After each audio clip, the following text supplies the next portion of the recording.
Today on WBTV, we're going to be talking about the most anticipated movies of 2021. And there's a lot of gems in here, folks. And I wouldn't really say uncut. So without further ado, let's get into the video.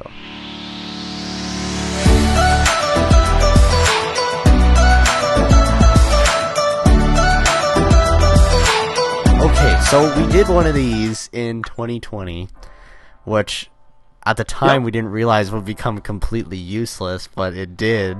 Because almost none of those movies even came out. Yes, and there are a lot on this list from the list last year, movies that have been delayed a year, and we can't guarantee that any of these movies are going to come out either. We don't know what's going to happen, but I mean, it seems like a lot of movies are doing digital releases now, so... Exactly, and when we say come out, theaters are almost non-existent at the moment, so they'll either be released straight to DVD, on a streaming platform, streaming service, or delayed further until theaters are available again, and a viable option. But without further ado, let's take a look at some of the beautiful, beautiful movies that we're looking at seeing here. So, number one, this one is a gem, folks. The SpongeBob movie, Sponge on a Run. Now, this movie has already come out. Or has it? I think so. Yeah, it's got 79% on Rotten Tomatoes, so it must be already out. It was supposed to come out on August 7th, 2020, but it has now been delayed till February 2021. So these are the pre-screening reviews here on Rotten Tomatoes. I mean, you can't go wrong with a SpongeBob movie. What is this, number 3? Yes, there's the one where Plankton gets everyone with chum bucket helmets, and there's the merman, there's the mermaid king or whatnot, and SpongeBob and Patrick have to save the Bikini Bottom. And that one was actually animated. Yes, that one was actually animated, no CGI or any disgusting. And there was a one that came out a couple of years ago, 2016, 2017, and I'm guessing that this is Sponge Out of Water sequel. Yes. To Sponge Out of Water, Sponge on a Run. So, I mean, we'll have to see what's going to happen with this one, but, I mean, it sounds pretty intriguing out of the box right here. Next here we got Cinderella, so I'm guessing this is going to be a live action. No, not another one. Live action Cinderella? I didn't even see Mulan or Lion King. I know in a past video we said I was probably going to go see Lion King just because with Seth Rogen as Pumbaa. But I skipped the live action Aladdin because you can't have a genie without Robin Williams. I refuse to accept the Will Smith as the genie. And then live action Lion King, live action Mulan. It's just Disney trying to make money now at this point. It's just them trying to reuse old movies that they already have the plot for, they already have all of the story and know how to make it good and they just use better editing now, or what they think is better editing. But live action typically isn't always better. Yeah, so I mean, it's the same opinion that I have with a lot of some of the new Marvel stuff now too. I feel like they're milking it for every dime they can get at the moment, and I'm not really here to support that stuff. So yeah, I would say this is a skip right here. I also think this is one of the 5th. Wait, but the SpongeBob movie isn't a skip? No, the SpongeBob is not a skip. The SpongeBob movie is a watch. Oh, okay. Okay, that's the kind of list we're going for. Tom and Jerry. Okay, folks, what's going on here with the animated movies? This is supposed to open on February 26, 2021, with a simultaneous release on HBO Max. The classical animated television series gets a big screen update with the form of a live-action animated hybrid. A live-action? Wait, okay. Are Tom and Jerry at least animated? Because they said it's a live-action animated hybrid. So is it like Space Jam? Yeah. Because Space Jam had the animated characters in a live-action world, which I think wasn't that bad. Yeah. Except for when they brought in the aliens, of course. I'm looking at the trailer right now, and it is like Space Jam. It's like Tom and Jerry with real people. So, I mean, again, it's Tom and Jerry. It may be good, but it's Tom and Jerry. It's got Ken Jeong in it. I also remember a previous Tom and Jerry movie that I watched when I was younger, and they made Tom and Jerry able to talk in it. Like, they were able to talk to each other. So, I mean, I don't know. Feel like, I think this says that Tom and Jerry are forced to work together to save the day.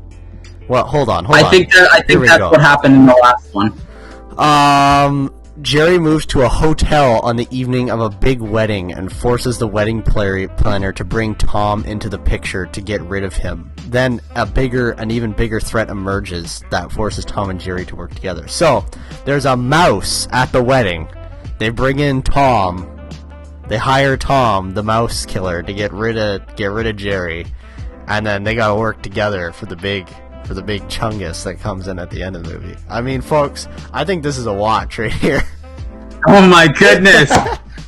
Not again. Apparently, the SpongeBob movie's a watch. Cinderella, no. Tom and Jerry movie, that's a watch. It is. It's a watch right there. I mean, this seems better than the SpongeBob movie. It seems more intriguing. I mean, I'm honestly probably. Next, we got Coming to America with the number 2. Really?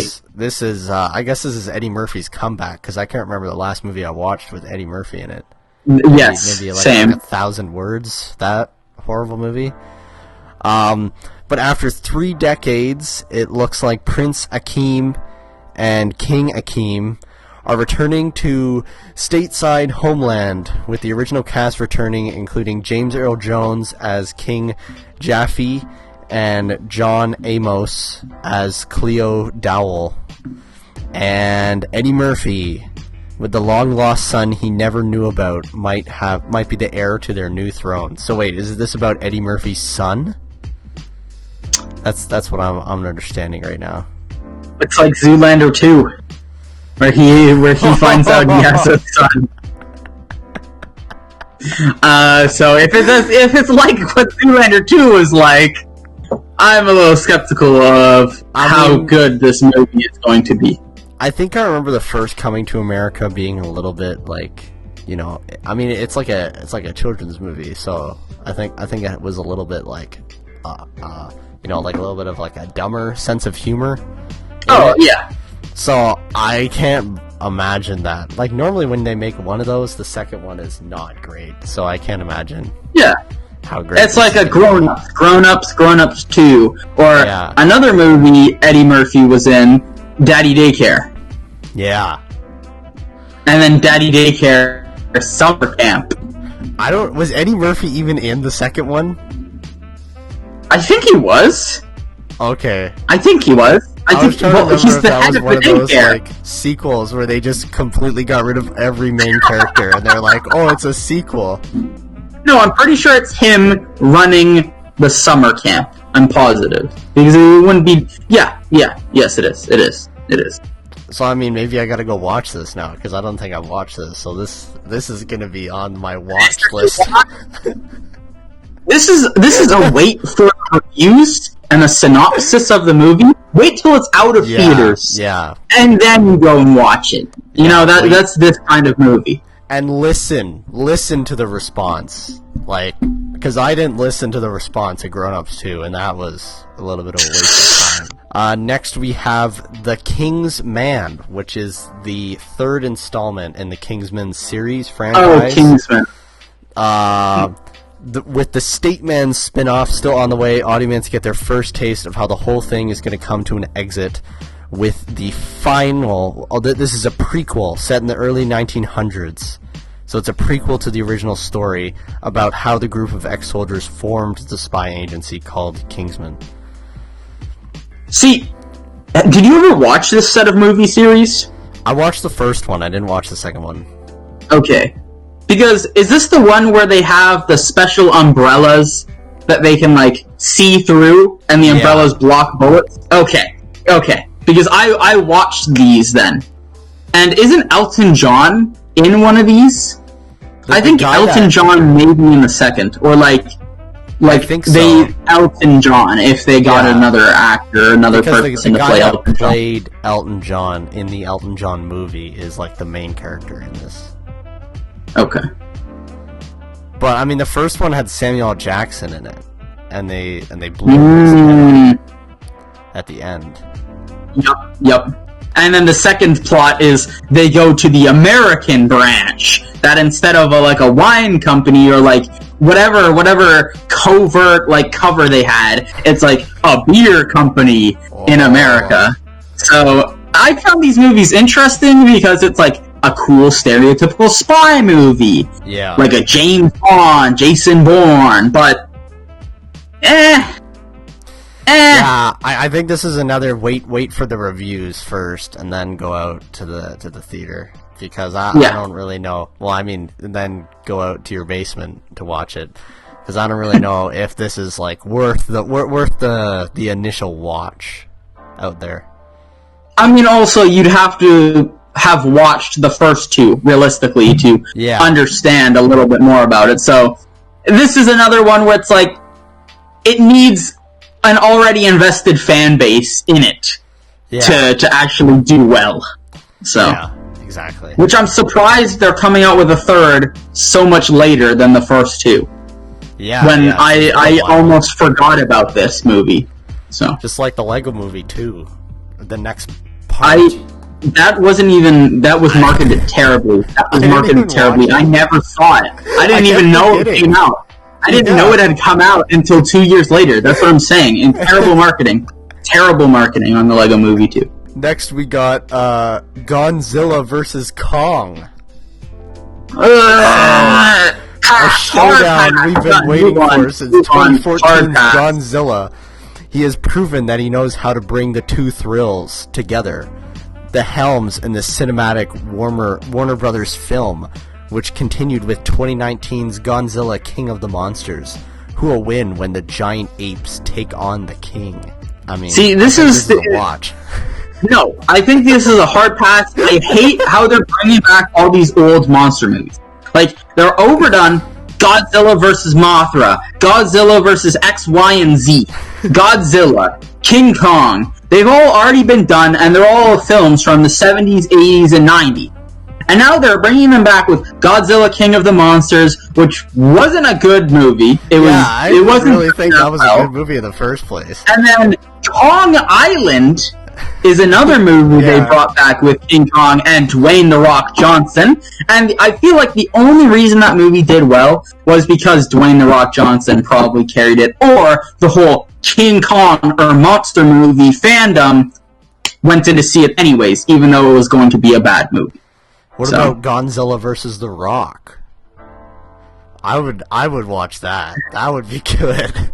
Like the Rock when he's in his prime wrestler, he suplexes Godzilla. He skydives out of a helicopter. I'm going in. Grabs Godzilla's head.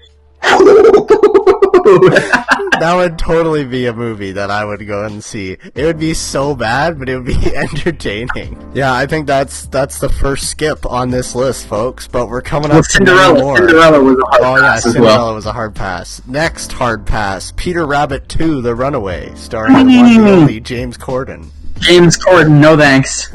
I didn't even see the first. Wait, I think you saw the first? No, I didn't. Right? Oh, you didn't? Oh, okay. Apparently the first was, like, really controversial, because they, like, they gave some kid, like, peanuts, so then he went into, like, anaphylactic shock to, like, get into somewhere, and I think that was, like, a... Oh! Because I remember there was, like, big, or they gave someone, like, an allergy that made them really sick, and then they had to, like, send out official apologies, and they, like, pulled the movie from theaters and stuff, so...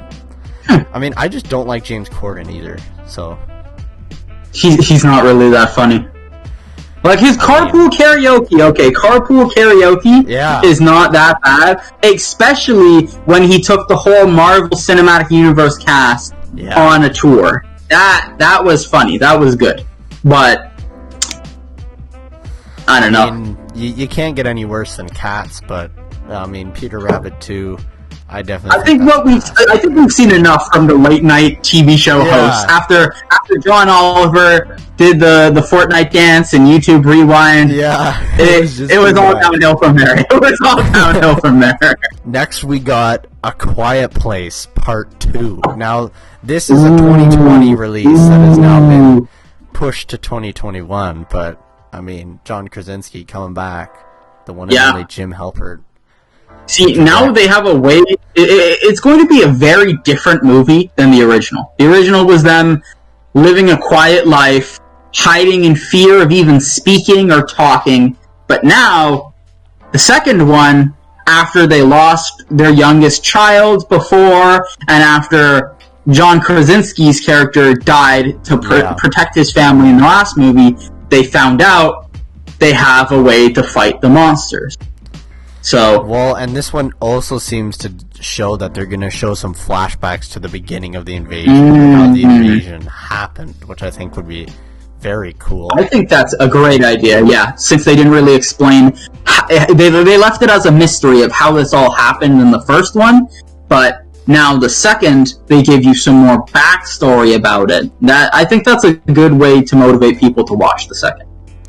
Yeah, so I think this is a watch, folks. This is a watch right here. I think this has potential to be a really good movie. I don't think it's instantly one of those that I'm like, trash, gonna be bad, gonna pass, gonna only watch it for jokes. No, I think this has the potential to be good, but much like all sequels, it has the potential to completely flop or be worse, just overall worse than the first movie. So... yeah, especially because the first movie was such like a phenomenon when it came out. Then this one could definitely has a chance to flop. Next, in May 2021, we have Black Widow. So this has been pushed. It was formerly supposed to come out in May 2020. Then it was supposed to come out in November 6, 2020. And now it's been pushed to May 7th, 2021. This is the first Marvel film. Pushed back further. Maybe. Who knows? This is the first Marvel film to come out at the beginning of Phase 4. This one I might see. Just because...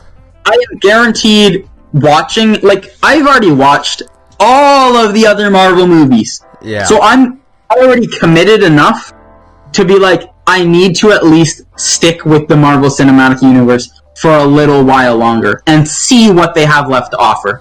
Yeah, right? Exactly. I want to see the startings of this next phase and get a taste of what Marvel has for us left. And if it's just not there anymore, or they've lost the kind of touch it had before, then may have to stop watching the Marvel Cinematic Universe. If I remember from the trailer a long time ago, it has David Harbour in it from Stranger Things. Oh. And apparently, also from Hellboy, but yeah, and Hawkeye's also going to make an appearance. So, I mean, I think this has a opportunity to be a good movie, but especially since Black Widow is another one of those characters that died at the end of Endgame. So this should be. I think this is supposed to be Scarlett Johansson's last movie in the MCU. Probably. I mean, they might come back later. Who knows? Might make a TV show about it. Who knows? But TV show for now. Next we got here. I'm a little scared of this one. This was supposed to come out on December 11th, 2020. It has now been moved to May 21st, 2021. This is called Free Guy. It stars Ryan Reynolds. Ryan Reynolds brings back his sarcastic wit and boyishly good-looking everyman charm for this self-referential special events-driven comedy. He stars as a guy on a nondescript bank teller, non-player character in a violent open-world video game that suddenly becomes self-aware. I saw this trailer. Yeah. I think I'm on the same page as you, Wade. I'm skeptical. I'm skeptical that this movie will be good, but I love the concept so much, I'm going to go watch it no matter what. Yeah. I mean, Ryan Reynolds has a bad history of, like, bad Detective movies. Pikachu. Yeah. Green Lantern.